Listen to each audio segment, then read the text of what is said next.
আগামীকাল 23 জানুয়ারি সকাল 9টায় পঞ্চগড়ের এই ঐতিহাসিক চিনিকল মাঠে বাংলাদেশ জামায়াত ইসলামীর সম্মানিত আমির তিনি আমাদের এই পঞ্চগড়ে আসছেন এবং আমাদের 10 দলীয় যে নির্বাচনী জোট, আমাদের এই ঐক্যবদ্ধ বাংলাদেশের যে জোট, এই জোটের উত্তরবঙ্গের প্রথম জনসভা আগামীকাল সর্ব উত্তরের জেলা এই পঞ্চগড়ের চিনিকল মাঠ দিয়ে শুরু হচ্ছে।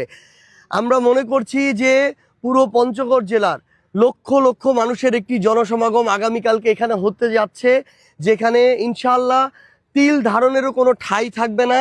কারণ মানুষের মধ্যে যে উৎসাহ উদ্দীপনা, কারণ আমরা আমাদের নির্বাচনী জনসভা শুরু করতে যাচ্ছি আমাদের সম্মানিত আমিরে জামায়াতের বক্তব্যের মধ্য দিয়ে, তার শুভ উদ্বোধনের মধ্য দিয়ে।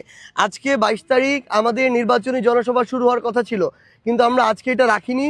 কারণ আমরা মনে করি যে আমাদের 10 দলীয় যে নির্বাচনী ঐক্য, সেই ঐক্যের সবচেয়ে বড় রাজনৈতিক দল বাংলাদেশের জামায়াত ইসলামীর সম্মানিত আমির যখন তিনি নিজে আমাদের এই জনসভা উদ্বোধন করবেন, এই যে বিজয়ের ঢেউ, এই যে মানুষের মধ্যে জাগরণের ঢেউ, এই ঢেউ ইনশাআল্লাহ 12ই ফেব্রুয়ারির বিজয় পর্যন্ত পৌঁছাবে ইনশাআল্লাহ।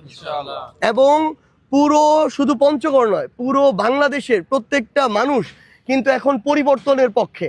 প্রত্যেকটা মানুষ আগেকার যে সিস্টেমগুলো, ঘুণে ধরা সিস্টেম, যারা বারবার মানুষকে কথা দিয়ে প্রতারিত করেছে কিন্তু কথা রাখতে পারে নাই, যাদেরকে নির্বাচনের 1 মাস আগে বসন্তের কোকিলের মতো দেখা গিয়েছে, পরের 4 বছর 11 মাস আর খুঁজে পাওয়া যায় নাই, যারা এককভাবে 2-1টা মানুষ নিজেদেরকে জনগণের খুব কাছাকাছি হিসেবে রিপ্রেজেন্ট করে, কিন্তু মাঠ পর্যায়ের অনেক মানুষের দ্বারা সাধারণ মানুষ আবার দেখা যায় যে তারা নির্যাতিত হয়, জুলুমের শিকার হয়, হয়রানির শিকার হয়।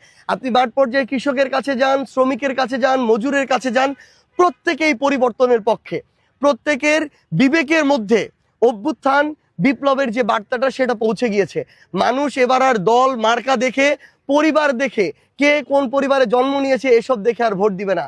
মানুষ এটা যাচাই করবে কাকে তারা সব সময় কাছে পাবে, কাকে কাছে পেয়েছে, কে তার উপকার না করতে পারলো অন্তত ক্ষতিটা করে নাই। মানুষ তাদেরকে বয়কট করবে যারা এখনো ধমক দিচ্ছে, যারা বলছে ভোট না দিলে নির্বাচনের পরে দেখে নিবে, যারা তাদের জায়গা থেকে ক্ষমতার অপব্যবহার করে মানুষকে মিথ্যা মামলা দিচ্ছে, মামলা দিয়ে হয়রানি করছে, মামলা থেকে নাম কাটানোর জন্য টাকা খাচ্ছে।